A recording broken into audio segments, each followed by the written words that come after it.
If you're watching this video, you might be going through some kind of breakup or rejection and are looking for a way to rationalize it. Why me? What did I do wrong? What's wrong with me? The truth is, it's probably not your fault, but it probably isn't theirs either. How does that make sense, you might ask?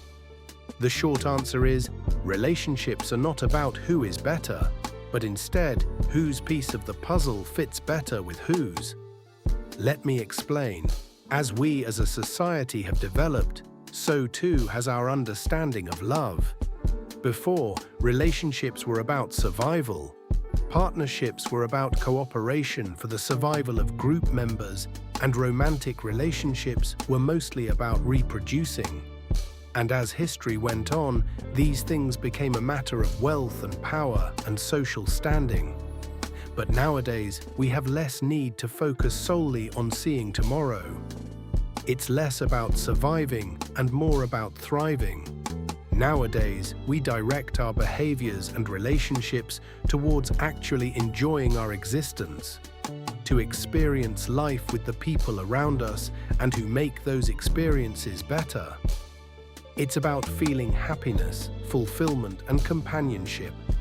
Relationships are not about finding an adequate way to pass on genes, but to find someone with whom we enjoy spending time and who makes our days easier.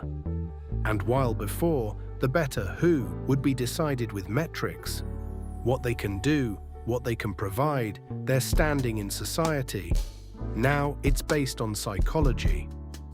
And that is a lot more complex. Science tells us that our psychology, especially our emotions, are fluid and ever-changing. They are the end result of various individual processes, such as neurobiology, cognitive thinking patterns, and social experiences. This complexity means, in the end, everyone is unique. No two people have the same emotions, and even the same person might not feel the same from one day to the next. What makes sense to one person won't to another. It's why people have different religions, and why some people have no religion at all.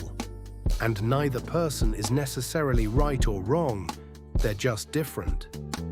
And that difference is why relationships are no longer like a head-to-head where potential partners compete, and why it is more like a jigsaw puzzle. It's about having someone who conforms to all the edges, bumps, and shapes of your mind, more than most logical metrics like net worth can appreciate. And no one jigsaw piece is inherently better than another, they're just different, and some fit better to certain pieces than others. It's why one person can buy someone all the gifts in the world and give them the moon and the stars, but they might still choose someone who just looks at them. Sometimes the latter just fits their piece better and they both click into place. It might not be fair sometimes, but it's how it works, and it's something we have to just move forward with. And hating your jigsaw piece isn't going to help you move forward.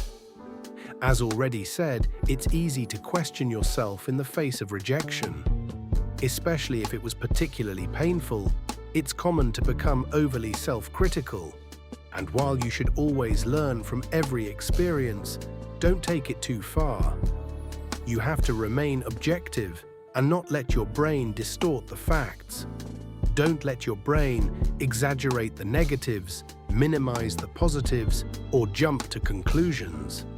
These distortions are common in negative experiences generally, but can be particularly common in heartbreak, as it is a much more psychological and emotional experience. While it is difficult not to give in to those temptations and that pessimism, it's not impossible, and it is worth the fight. In summary, heartbreak does suck. Relationships are a gamble that put a lot of emotions at stake, and we do feel it when we lose. But those feelings are not always reflections of fact. They can paint a picture of negativity that does not capture real life. So when we feel that negativity, we need to do all we can to make sure we're seeing the truth. We need to remember that relationships are only one part of our experience and one part of our identity. There is more in this world that can bring us happiness, and more to do that can give us confidence and self-worth. Don't focus on the negatives too much. Focus on enjoying your life, on being the best person you can be, and not letting one thing drag you down.